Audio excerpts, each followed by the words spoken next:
Let me say something that might be surprising to some people.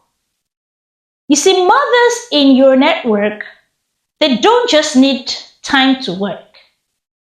Mothers especially need time to think. And I'm not talking about rushed thinking, if there is such a thing like that. Not thinking while cooking or driving or answering questions. I am talking about uninterrupted, concentrated, deliberate thinking.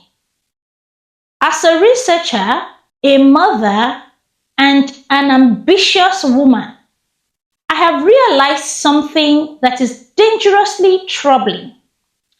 The moment motherhood becomes overwhelming, the first thing that we lose is our thinking space. Not even our motherhood responsibilities at first. Our thinking space takes the first hit. Personally, whenever any of my young children is crying, for example, I lose focus regardless of how immersed I am in whatever task I am trying to complete or how important that task is. I am taken off balance. We become constantly reactive when motherhood becomes overwhelming. As mothers, our day is characterized with answering questions, responding to needs, solving small problems all day, every day. But we rarely get the space to do deep thinking. But guess what? Deep thinking is not an extracurricular if you are an ambitious woman.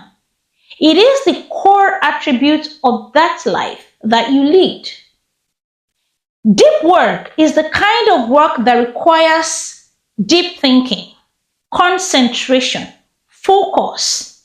Think about works like writing, designing ideas, learning complex things, solving meaningful problems, being intentional even in your parenting journey.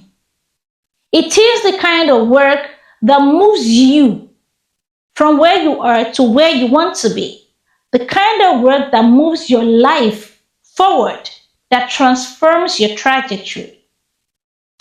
And ambitious mothers need this kind of work desperately and therefore need the space to think desperately. If you feel that you might be missing out on the important component of meaningful living, these are the things that you must do. The first thing is to identify your deep work.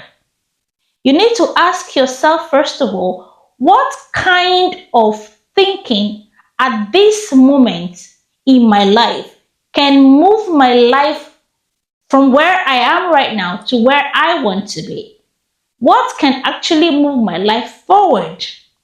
And examples include probably learning a new skill, studying, writing, building a business, professional development, pivoting. While you are trying to figure out whatever it is you need to do, remember that not everything deserves your best mental energy. Only the best deserves your best. So make your choice carefully. The second step is to protect small windows. You don't necessarily need 6 uninterrupted hours of deep thinking. For a start, you can do 30 to 60 minutes, but you need to protect that time fiercely. For example, you can use your early mornings before kids are up. You can use your nap time. You can use after bedtime. The key is to be consistent, and the key is to not be distracted. Because remember, this is deep thinking, uninterrupted thinking. Step three is to reduce your cognitive leaks. Now, the cognitive leaks are those activities that take away from our mental capabilities, our mental capacity to process, to make logical decisions, to process logical data.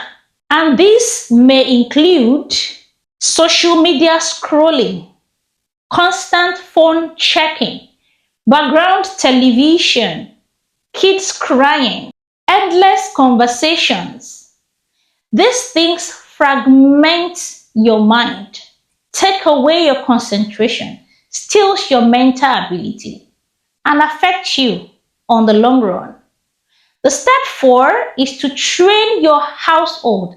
Now, this is essential. If you have stuck with me for long enough, you would notice that all my strategies involve the family, involve the home, involve the environment within which you hope to achieve your goals. Because you cannot divorce your reality from the realities around you, the realities of your kids, of your spouse, of your family. Therefore, as you are seeking transformation for yourself, it is essential to simultaneously seek transformation for your family so that each can help the other, so that one can reflect on the other.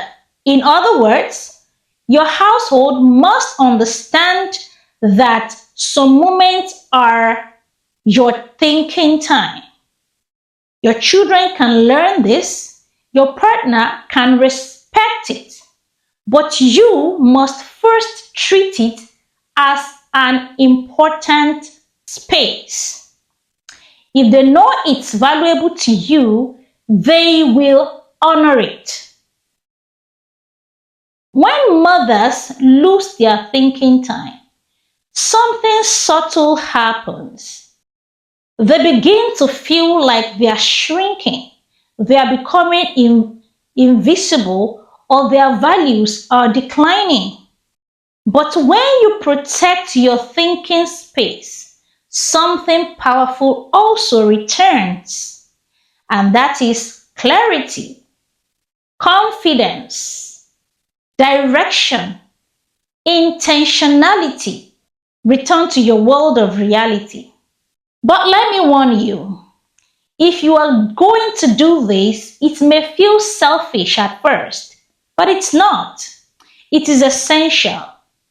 The long term reward will not only benefit you, it will benefit all the people in your life. It is how you continue to grow while also raising your family effectively without sacrificing one for the other. And that is part of becoming what I call a structural mother. This is something I preach, and this is something I help achieve in this space.